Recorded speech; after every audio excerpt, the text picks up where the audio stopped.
I don't know, maybe this will reinforce the conspiracy theories, but 2 years ago, I co-directed a study on U.S. policy towards Iran for the Council on Foreign Relations.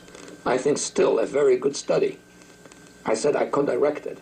Who was the other co-chairman?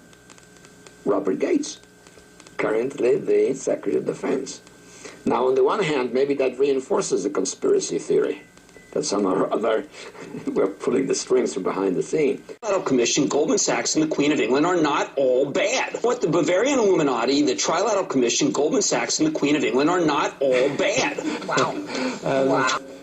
I think it's partly because we have this curious habit, I don't think this is confined to Britain actually, where people find it hard to come to the point where they say, we disagree.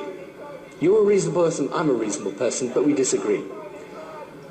There's always got to be a scandal as to why you hold your view. There's got to be some conspiracy behind it, some great, deceit that's gone on. And people just find it hard to understand that it's possible for people to have different points of view and hold them reasonably for genuine reasons.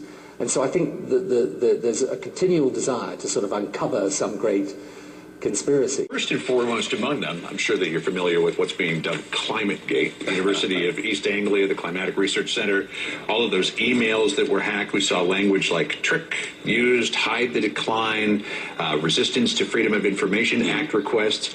I wonder what your thoughts are about this. And on the surface, at the very least, does it look suspicious? Well, they took a few phrases out of context. These are private emails more than 10 years old, and they've tried to blow it up into something that it's really not. Just to pick one example, some of those exchanges you're talking about had to do with years ago whether or not a study that they thought was of poor quality and shouldn't belong in the scientific report should be excluded from the report. Well, they had exchanges back and forth. It ended up in the report, right? Fully analyzed and discussed. So if you take one little thing from 10 years ago out of context and describe it inaccurately, then it becomes a controversy without any real substance. Some of them were from 10 years ago, but many of them were far more recent than that, some as recent as last year. It's a victory, and that's the problem. Decisions are being made about the long-term future of this country for short-term political reasons, and that's never a good sign. There are some good things in this bill. The problem is we are now committed to a solution using the private insurance companies, and you will be forced to buy insurance. If you don't, you'll pay a fine. And 27% of the money that you put in will not go to your health care. It'll go to CEOs who make $20 million a year. This is a bigger bailout for the insurance industry than AIG. And not one person, excuse me, a very small number of people are going to get any insurance at all. Doug Schulman, Commissioner of the IRS. The real cost of the bailout is $23 trillion. Hold on, just a second.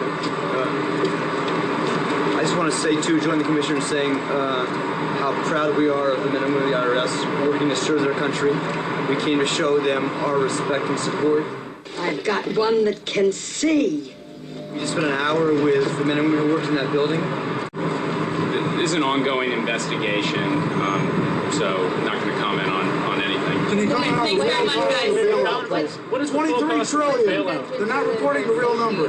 Thanks very much, guys. Can you say why Treasury's blocking that information? Bloomberg News. I will promise you this, that if we have not gotten our troops out by the time I am president, it is the first thing I will do. I will get our troops home. We will bring an end to this war. You can take that to the bank. He was the surprise appointment that literally announced President Obama's first broken campaign promise. Congratulations, Mr. President.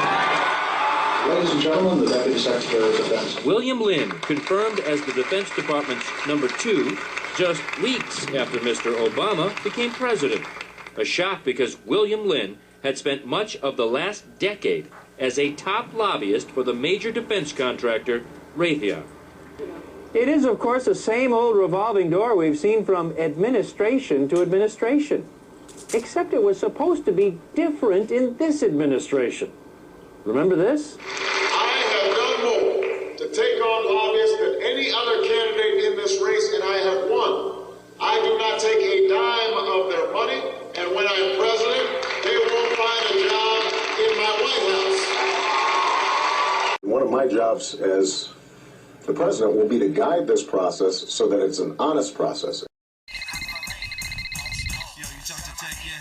Man, I called dude earlier, but he ain't answering his phone. Hold up, I'm calling him right now. Hello? Yo. Hello? Hold up. What's up? Yo, turn it down. Wake up, man. Hello? What's up, dude? Man, wake the fuck up, man.